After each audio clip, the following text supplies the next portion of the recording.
Capable of about 140 miles an hour, a little bit quicker than the Model T Ford. But chassis are heavy, and the body has to have some strength of its own. It doesn't look much of a car at the moment, but there's a reason for all this. That's because today it's sold as a kit car. But in actual fact, this was the original Lotus, built in 1957 by Colin Chapman.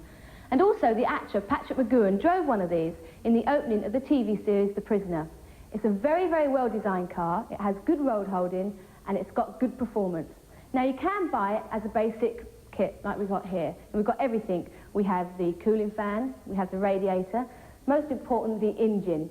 Over here, we have the steering column and the exhaust. We have front brakes down there somewhere. We have back brakes, and without these, we wouldn't get very far. We've got the wheels.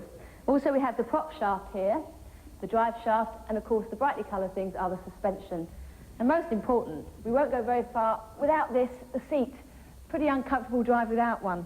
But last and no means least, the steering wheel. Bit of trouble without this. Now, if you think this is too much trouble for you to put together, you can buy it partly assembled, like this beauty here. I'd probably need it completely assembled. But depending on what kit you buy, it would either take you a weekend or up to 100 hours to assemble yourself. All right, I know it'd take me a year, but I've been practicing. In fact, it takes me as quick as I can click my fingers. You're impressed, huh? Well, that was the easiest bit. This is the difficult bit. Ooh, not the easiest thing in the world. That wasn't too bad. But anyway, now the hard work's done, I think it's time for a spin. Out the way, please.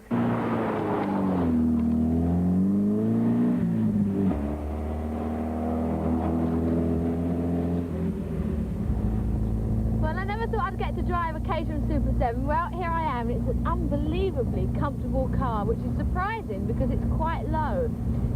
And also, as you can see, I've not got the roof on, and it's not that blowy. I would have thought it'd be much more blowy, but it's not. The actual air just whips over the top. It doesn't actually blow you about too much. Well, with me now, I have the Managing Director of Caterham Cars, and that's Mr. Graham Nern. Well, Graham, I'm very impressed, but, I mean, what sort of different kit cars are available to the consumer? There are something approaching 100 cars on the market now, ranging from a one car a year ex-student building a car in his lock-up garage to the older established companies like ourselves. So there's quite a variety of different models, different kits all around? Oh, yes, and anything from a fiberglass body shelter which you can bolt on the parts from your rusty saloon car to reproduction cars. To cars with a bit of a history and pedigree like this one. Now, I'm sure there's not many, but if there are, what sort of problems arise? The most important thing for the consumer to do is to take his time and assess what he's going to buy before he actually puts his deposit down. So he needs to very carefully cost the project, and if you can't cost the project, then I think it's probably one to avoid. And secondly, you want to make sure that the minimum safety standards have been incorporated into the car, for example, seatbelt testing, brake testing, that sort of thing. And finally, have a look at the market and see just what prices they're going to be going for second-hand, so you know how worthwhile your investment has or has not been. Right, just what they want. I'm sure everybody wants to know just how much it's going to cost. Well, you can go right to the very top of the range where we supply everything brand new, for example, a 1700 Cosworth engine, including a 2-day high-performance driving course, and that'll set you back about £13,000. But more interesting enough, for the kit car that you've been driving today, you can get something like this on the road for around £5,500. Great, so worth every penny? Yes, we think so.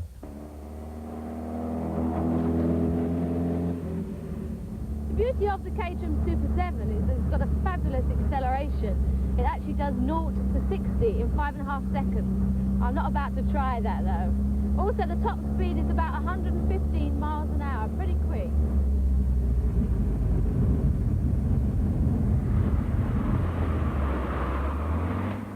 Well, driving one of those is probably quite a bit different from driving our old wooden friend here, the Africar.